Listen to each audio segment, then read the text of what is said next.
словно заглянув в чье-то окно.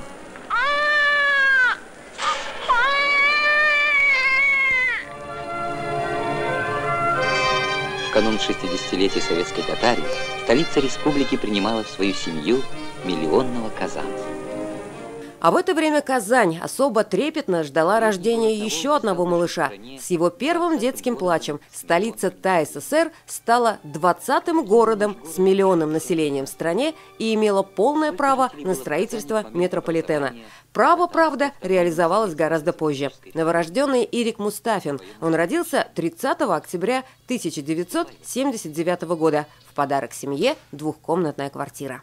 Отец работал водителем, был татарином. Мать работала на швейной фабрике, была русская.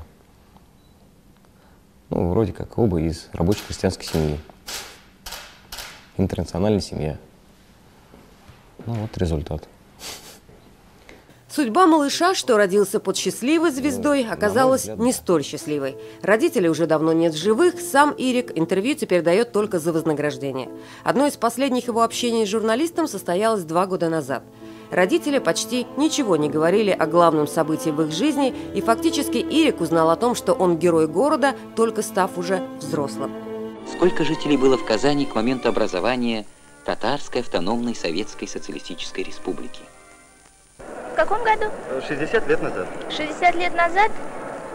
Ну, вообще-то, 60 лет назад, по-моему, Казань был достаточно крупным городом всегда. И население, наверное, тоже было, наверное, большое. Сколько приблизительно? Ну, если сейчас миллион, то, ну, может быть 600 тысяч, где-то так. Ну, 60 лет назад, конечно, я, может быть, и не скажу. Наверное, 1200-150 было. К 1920 году в Казани насчитывалось 125 тысяч жителей.